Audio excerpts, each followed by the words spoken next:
Hello student, once again I am Mandeep Patidar. जो कि हम अभी कंटिन्यू सीरीज में हम बात कर रहे हैं हॉस्पिटल एंड क्लिनिकल फार्मेसी की। उसमें आज हम बात करेंगे location, layout, flow chart of men and materials. क्या लोकेशन होना चाहिए, क्या लेआउट, क्या फ्लो चार्ट, किस तरह से हम मेन और जो मटेरियल है उसका मूवमेंट हो सकता है। बी फॉर्म में भी ये पूछा जाता है हॉस्पिटल क्लिनिकल फार्मेसी में, डी फॉर्म में नर्सिंग में।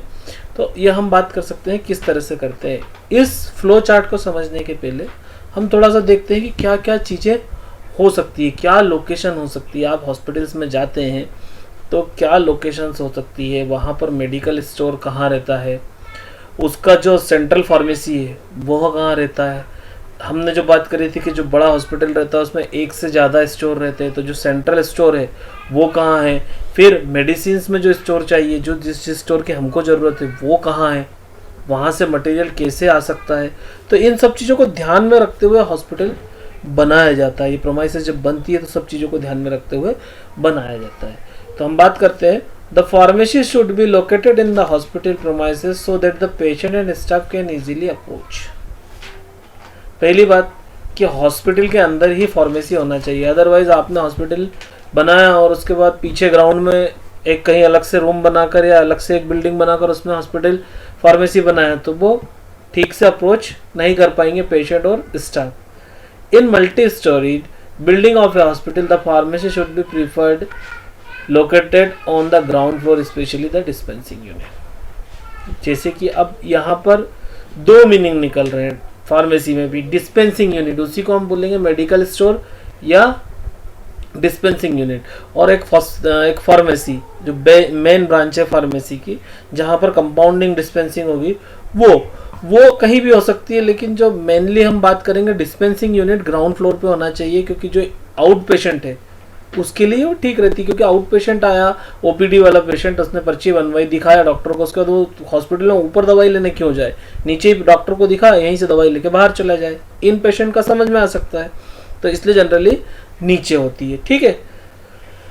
Out patient pharmacy should give a pleasant appearance and must have enough space for sitting of patient who have to wait for medicine. आपको क्या करना है, इस तरह से जो मेडिकल स्टोर बनेगा या इसी को हम बोलेंगे जो आउट पेशेंट फार्मेसी जो है वो कैसा रहेगी, वो इस तरह से डिज़ाइन होना चाहिए, इस तरह से उसका लुक देना पड़ेगा कि वो अच्छे से दिखे, लोगों को पसंद आए। साथ ही साथ वहाँ पर अप्रोप्रिएट सीटिंग की वो होना चाहिए फैसिलिटी, कि कोई व्यक्ति है तो जब नंबर लग रहे हैं तो ऐसा नहीं है कि पीछे लाइन लगा के खड़ा है, वो बैठे, बुजुर्ग व्यक्ति है, उसके बैठने की व्यवस्था हो, प्रॉपर पानी की व्यवस्था हो। वो जरूरी नहीं है कि फार्मेसी के सामने हो, लेकिन हॉस्पिटल में कहीं ऐसी जगह होगी पेशेंट जब दवाई ले तो वो इजीली अप्रोच कर सके, इसलिए सीटिंग की व्यवस्था होना चाहिए। OPTs waiting room should give a professional look. It should have education poster on health and hygiene and light literature of for reading. ठीक है। जो ओपीडी का वेटिंग रूम आप बनाएंगे, जहाँ पर चेयर्स लगेगी, बुजुर्ग व्यक्ति बैठेंगे, या सपोज करो जिस पेशेंट को आपने दिखाया उस पेशेंट का अटेंडेंट दवाई लेने गया तो पेशेंट डॉक्टर को दिखा के बाहर आ गया, तो वो वहाँ पर वेटिंग रूम में रहेगा। तो वहाँ पर क्या होना है, एक प्रोफेशनल लुक होना चाहिए उसका। उसके साथ ही साथ क्या होना चाहिए, कुछ बढ़िया एजुकेशन पोस्टर आपने लगा रखे, डायबिटीज़ का, हार्ट अटैक के बारे में इस तरह से जानकारी, और अपना फ्लू के बारे में, तो इस तरह से पोस्टर वहाँ रहने चाहिए। और लाइट लिटरेचर, मतलब जो समराइज्ड लिटरेचर रहते हैं वो रहना चाहिए, तो व्यक्ति पढ़ सके। जैसे डायबिटिक पेशेंट, क्या खाना चाहिए, क्या नहीं खाना चाहिए, कैसे ध्यान रखना चाहिए, ब्लड प्रेशर का कैसे रेगुलर, जो उसका जो रेगुलर चेकअप है उसके बारे में डिटेल, तो ये सब चीज़ें आपके वहाँ पर रहना चाहिए। अब space must be provided for routine manufacturing of stock. जो आप जहाँ पर फार्मेसी, अब सेंट्रल फार्मेसी की बात करते हैं जहाँ मैन्युफैक्चरिंग हो रही है, जहाँ पर मैन्युफैक्चरिंग हो रही है वहाँ की बात करते हैं, तो space must be provide for routine manufacturing of stock solution, bulk powder, ointment etcetera. The manufacturing room should be adjacent to the pharmacy. अब क्या मतलब हुआ इसका मतलब ये हुआ कि भाई पहले तो स्पेस बराबर होना चाहिए। ऐसा नहीं है कि यहीं ऑइंटमेंट बन रहा है, यहीं सॉल्यूशन बन रहा है तो बड़ा मिक्सअप हो जाए, वो नहीं होना चाहिए। स्पेस होना चाहिए और फार्मेसी से लगा हुआ ही आपका मैन्युफैक्चरिंग रूम होना चाहिए। ठीक है। Medical store of pharmacy should be adjacent to the pharmacy itself, should be directly connected with pharmacy. आगे फ्लो चार्ट में हम पढ़ेंगे कैसे कि जो हमारा मेडिकल स्टोर है या डिस्पेंसिंग यूनिट हम जिसको बोल रहे हैं, वो भी जो आपकी सेंट्रल फार्मेसी है उससे कहीं ना कहीं कनेक्टेड हो, जहां पर फ्लो इजीली हो सकता है, क्योंकि आपने मैन्युफैक्चरिंग एरिया में मैन्युफैक्चर करा, वहां से मटेरियल क्वालिटी कंट्रोल से कहाँ आया, फार्मेसी, और फार्मेसी से तुरंत आपको डिस्पेंसिंग यूनिट या मेडिकल स्टोर में देना है, तो मेडिकल स्टोर उसके पास में होना चाहिए। ठीक है। Pharmacy receives materials from two source, medical store और manufacturing division of the hospital. ठीक है। Medical store and manufacturing unit issue against requisition form various department, pharmacy department exercise quality control of material, pharmacy issue material to inpatient and outpatient, the inpatients are served by nursing station, we receive their material from the pharmacy। ठीक है। अब क्या हुआ यहाँ पर, एक जब pharmacy के पास डिमांड आई तो वो आ गई मेडिकल स्टोर से, मेडिकल स्टोर को सप्लाई कर दिया। एक नर्सिंग स्टेशन से आएगी तो नर्सिंग स्टेशन पे उसने दे दिया, तो वहां पर जो पेशेंट है उनको नर्सिंग स्टेशन के थ्रू उनकी दवाइयाँ, जो इन पेशेंट है डॉक्टर जो प्रिस्क्रिप्शन देके जाएगा उसके हिसाब से नर्सेस उसको दवाइयाँ देती रहेंगी। अब एक टिपिकल लेआउट की यदि हम बात करते हैं कि फार्मेसी की, तो वो किस तरह से होना चाहिए। आप देखिए यहाँ पर एक एडमिनिस्ट्रेटिव ब्लॉक रहेगा, उसके बाद एसेप्टिक सेक्शन जहाँ पर आप बैक्टीरिया वायरस कुछ ना हो, वो एसेप्टिक सेक्शन, फिर ये मैन्युफैक्चरिंग सेक्शन हो गया आपको। यहाँ पर मैन्युफैक्चरिंग होगी, जो आपके बड़े हॉस्पिटल से जो खुद की दवाइयाँ बनाते हैं वहाँ पर मैन्युफैक्चरिंग होगी। यहाँ से रॉ मटेरियल लेंगे, ये स्टोर हो गया, सब पास पास है, और फिनिश प्रोडक्ट स्टोर से रॉ मटेरियल वेइंग करा, यहाँ से लिया और फिनिश प्रोडक्ट यहाँ हो गया। ये पैसेज है, यहाँ से जाने का रास्ता है हॉस्पिटल में अदर जगह, और यहीं से आपका फिनिश प्रोडक्ट से ये डिस्पेंसिंग यूनिट है। फिनिश प्रोडक्ट से इस पैसेज में आए, पासेज से आके आप यहाँ आ गए डिस्पेंसिंग में। आप डिस्पेंसिंग यूनिट में आपके पास माल आ गया, ये 1 2 3 4 इस तरह से बहुत सारी होती है। यहाँ डिस्पेंसिंग यूनिट है, इस डिस्पेंसिंग यूनिट में से आपके जो ये आउट पेशेंट है इनको आप डिस्पेंस कर सकते हैं। ये एक फ्लो चार्ट है। अब यहाँ पे आप बहुत सारे कंफ्यूज हो जाएंगे कि सर यहाँ पर फिर अब हॉस्पिटल का डॉक्टर का चेंबर कहाँ है, वो नहीं। अभी आप इतना समझो कि हॉस्पिटल के साथ ये एक पर्टिकुलर हॉस्पिटल में कहीं भी इस तरह से आप फिट कर सकते हो, और उसके बाद आगे की स्पेस दूसरी चीज़ों के लिए यूज कर सकते हो, डॉक्टर्स केबिन और ये सब आप आगे बना सकते हो। तो ये आपका हॉस्पिटल फार्मेसी का एक लेआउट हो गया। अब फ्लो चार्ट फॉर मेन, अब इसमें हम बात करेंगे फ्लो चार्ट अब मेन और मटेरियल, दो चीज़ों का होता है, तो हम मटेरियल को कैसे कैसे मूव करा सकते हैं और मेन को। अब मेन में भी आपके पास आएंगे आउट पेशेंट और इन पेशेंट। तो हम आउट पेशेंट की बात कर लेते हैं कि आउट पेशेंट का फ्लो चार्ट किस तरह से रहेगा। इसमें रटने की कोई जरूरत नहीं है, आपको याद रखना पड़ेगा। आउट पेशेंट है, ओपीडी है, तो सबसे पहले किसके पास जाएगा, डॉक्टर के पास।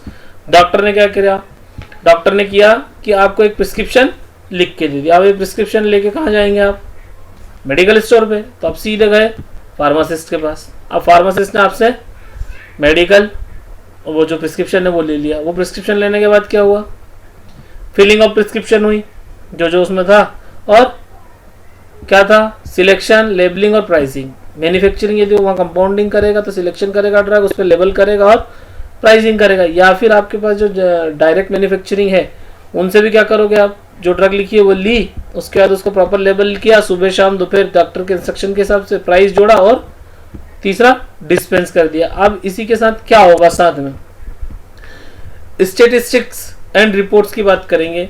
तो अब जब आप रिपोर्ट्स पेशेंट लेने गया तो क्या होगा, फी फ्री है, कैश है या चार्ज है, कैश में दिया, चार्ज में दिया, कैसे क्या हुआ, ये सब देखना पड़ेगा। Receipt of payment, payment receipt आपको देखना पड़ेगी। उसके बाद यहाँ से साथ ही साथ फार्मेसी में क्या होगा, प्रिस्क्रिप्शन फील्ड। अब डॉक्टर का ये तो डिस्पेंसिंग हो गया, उसका जो प्रिस्क्रिप्शन है उसको वो कहाँ करेगा, फाइल्ड, किस फाइल में लगाएगा। यदि रेगुलर प्रिस्क्रिप्शन की फाइल है तो उसमें लगाएगा, और यदि किसी डॉक्टर ने नार्कोटिक्स ड्रग लिखी है तो नार्कोटिक्स की फाइल में वो एक प्रिस्क्रिप्शन लगाएगा।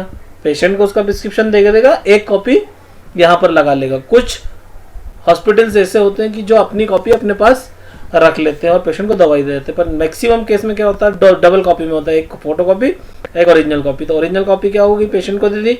अब नार्कोटिक सेक्शन में उसने नार्कोटिक का प्रिस्क्रिप्शन लगा लिया, और यदि रेगुलर प्रिस्क्रिप्शन है तो वो फाइलिंग हो गई। तो ये आपका आउट पेशेंट का चार्ट है। इस तरह से आप आउट पेशेंट में फ्लो देख सकते हैं। वहीं आपसे पूछा जाएगा जब फ्लो ऑफ मेन, यानी कि फ्लो चार्ट फॉर मेन, तो इसमें आपको आउट पेशेंट और इन पेशेंट दोनों का बताना है। अब आउट पेशेंट की बात कर लिया, अब हम इन पेशेंट की बात करेंगे। इन पेशेंट की बात में हम क्या करते हैं, prescription written by doctor, doctor ने प्रिस्क्रिप्शन लिखा, ठीक है। कब लिख सकता है डॉक्टर, या तो पेशेंट एडमिट है तब, या पेशेंट डिस्चार्ज हो रहा है तब। सपोज करो इन पेशेंट डिस्चार्ज मेडिकेशंस, अभी डिस्चार्ज हो गया, डिस्चार्ज हो गया तो कहाँ जाएगा, प्रिस्क्रिप्शन किसके पास गया, फार्मासिस्ट के पास। फार्मासिस्ट ने क्या करा, फिलिंग ऑफ प्रिस्क्रिप्शन, वही सिलेक्शन, लेबलिंग और प्राइसिंग। एक बार जब प्रिस्क्रिप्शन लिखा, आप सोचो आप पेशेंट की छुट्टी हो रही है हॉस्पिटल से, जब छुट्टी हो रही है तब की कहानी समझो कि पेशेंट ने, डॉक्टर ने लिखा प्रिस्क्रिप्शन, डिस्चार्ज मेडिकेशन लेके गया फार्मासिस्ट के पास, फार्मासिस्ट में क्या किया, फिल करा प्रिस्क्रिप्शन को, सिलेक्शन, लेबलिंग और प्राइसिंग कर दिया, और उसके फिर डिस्पेंस कर दिया प्रिस्क्रिप्शन। अब क्या होगा, साथ ही साथ स्टैटिस्टिक और कंट्रोल की बात आएगी, तो क्या है, फ्री, कैश और क्रेडिट। पैसे देखना पड़ेगा ना कि क्या सिचुएशन में, यदि फ्री है, जैसे जनरली कोई क्या होता है कि आपका ये मेडिक्लेम है तो फ्री है, तो वो आपने कंपनी को बोल दिया, उसको करके आप डिस्चार्ज कर देंगे। कैश है तो कैश लेना, क्रेडिट है तो क्रेडिट, ये सब देखना है। उसी के साथ यदि प्रिस्क्रिप्शन लिखा गया, फिर क्या होगा, यहाँ से क्रेडिट इशू आ गया, सिलेक्टिंग, लेबलिंग और प्राइसिंग में कुछ गड़बड़ हो गई या कम ज़्यादा हो गई, तो क्या होगा, रिटर्न टू क्रेडिट, क्रेडिट के लिए चले जाएगा, और कहाँ जाएगा, फार्मेसी में। सेम सिचुएशन क्या हो गया, prescription copied by nurse, doctor ने लिखा प्रिस्क्रिप्शन, नर्स ने कॉपी कर लिया, मतलब अपने पास रख लिया। अब क्या होगा, ये डिस्चार्ज हो रहा है यहाँ पर, सॉरी यहाँ पर डिस्चार्ज है, यहाँ पर कुछ गड़बड़ हुई तो ये वापस आ गया आपका प्राइसिंग में। उसके साथ ही यहाँ पर क्या, नर्सिंग स्टेशन पे गया, जब पेशेंट इंटर हुआ, इन पेशेंट हो गया, तब प्रिस्क्रिप्शन नर्स ने क्या किया, कॉपी कर लिया। फिर इन पेशेंट मेडिकेशन ऑर्डर हो गया, फिर क्या होगा, ये नर्सिंग स्टेशन से कहाँ जाएगा, फार्मासिस्ट के पास। फार्मासिस्ट क्या करेगा, फिलिंग ऑफ ऑर्डर। ये प्रिस्क्रिप्शन पेशेंट मूव नहीं करेगा, ये प्रिस्क्रिप्शन मूव करेगा नर्सिंग स्टेशन के थ्रू, नर्सेस करेंगी। फिर प्रिस्क्रिप्शन फार्मासिस्ट ने लिया, फिर क्या हो गया, फिलिंग हो गया, ऑर्डर डिस्पेंस हो गया, और चार्ज। अब चार्ज में वही कहानी होगी, यहाँ से स्टैटिस्टिक कंट्रोल पे चले जाएगा, फ्री, कैश, क्रेडिट क्या है, यहाँ से कुछ इशू है तो फिर फार्मेसी में जाएगा। इस तरह से ये आपका इन पेशेंट और आउट पेशेंट का चार्ट हो गया मेन का। अब यदि हम बात करते हैं मटेरियल की, फ्लो चार्ट ऑफ मटेरियल, किस तरह से होगा मटेरियल का फ्लो चार्ट, इसमें दो पार्ट में होता है। जनरली हम अभी जो बात करेंगे, हम फिनिश प्रोडक्ट की बात करेंगे। अदरवाइज यदि आप फ्लो चार्ट की बात करते हैं तो फ्लो चार्ट मटेरियल में क्या होता है, आपका एक सेंट्रल स्टोर है, आपने फार्मासिस्ट ने ऑर्डर लगाया, बाहर से ट्रक माल आया, उस माल को आपने क्वारंटीन करा, लिया, वे करा, चेक करा, उसको फिर स्टोर में रखा, उसकी टेस्टिंग हुई। वो पार्ट ना करते हुए हम लोग केवल फार्मेसी की बात करेंगे। फार्मेसी की बात करेंगे तो क्या करेंगे, मटेरियल आपने सेंट्रल स्टोर में माल है, वहां से बात करेंगे कि भाई सेंट्रल स्टोर में आपके पास रॉ मटेरियल है, वो रॉ मटेरियल फार्मेसी में आया।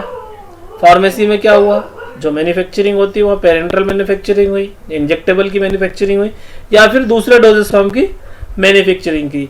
अब ये जो मैन्युफैक्चरिंग हुई, इसका क्या होगा, क्वालिटी एश्योरेंस होगा और क्वालिटी कंट्रोल टेस्ट होगा। टेस्टेज हुई, क्वालिटी एश्योरेंस हुआ, हाँ बराबर क्वालिटी है, फिर क्या होगा, ये प्रोडक्ट वापस कहाँ जाएंगे, फार्मेसी में। इसीलिए जो बोला गया था ना, स्टोर के पास में फार्मेसी होना और फार्मेसी के पास में ही मेडिकल स्टोर होना और वहीं पे क्वालिटी कंट्रोल एरिया होना, मतलब सब पास में है, तो मूवमेंट कम होगा और कंटामिनेशन के चांसेस कम रहेंगे। इसीलिए स्टोर से फार्मेसी में आया, फार्मेसी से यदि इंजेक्शन बनाना है तो पेरेंटल बना लिया, अदर ड्रग बनाना है यानी दूसरे टेबलेट, कैप्सूल, ऑइंटमेंट, क्रीम कुछ भी बनाना है वो बना लिया, इनका क्वालिटी कंट्रोल और क्वालिटी एश्योरेंस हुआ तो वापस फार्मेसी में पहुंच गया, ये ओके होने के बाद कि बट ठीक है। तो अब फार्मेसी ने क्या किया, मेडिकल स्टोर को दे दिया, क्योंकि मेडिकल स्टोर से डिमांड आई, मेडिकल स्टोर को दे दिया। मेडिकल स्टोर से डिमांड क्यों आई, क्योंकि मेडिकल स्टोर के पास इन पेशेंट और आउट पेशेंट दोनों के प्रिस्क्रिप्शन थे। अब इन पेशेंट का प्रिस्क्रिप्शन नर्सिंग स्टेशन से आया और आउट पेशेंट तो लेके खुद आया, तो यहाँ पर जब प्रोडक्ट फार्मेसी से उसके पास प्रोडक्ट आ जाएगा तो मेडिकल स्टोर वाला क्या करेगा, आपको इन पेशेंट को दे देगा, यानी कि नर्सिंग स्टेशन पर पहुंच जाएगा, नर्सेज इसको डिलीवर कर देगी और मेडिकल स्टोर से आउट पेशेंट को जाएगा, यहाँ से उसका रिसिप्ट की हमने उधर बात कर ली, ये कंप्लीट हो जाएगा। इस तरह से ये जो आपको फ्लो चार्ट है, इसमें आपको केवल समझना है क्या होगा, स्टोर से फार्मेसी आएगा, फार्मेसी से मैन्युफैक्चरिंग होगा, क्वालिटी कंट्रोल एश्योरेंस होगा, वहां से फिर फार्मेसी में जाएगा, फिर मेडिकल स्टोर, मेडिकल स्टोर से इन पेशेंट और आउट पेशेंट में डिस्ट्रीब्यूट होगा। इस तरह से ये आपका जो एक टॉपिक है flow chart of men and material, special layout लो, ये हमने बात कर ली। ठीक है, thank you. Please like, share and subscribe. और यदि आपको कोई पर्टिकुलर किसी टॉपिक में कोई प्रॉब्लम आ रही है तो आप मुझे कमेंट्स बॉक्स में लिख सकते हैं, मैं उस टॉपिक पे रिलेटेड वीडियो बनाने की कोशिश करूँगा। Thank you.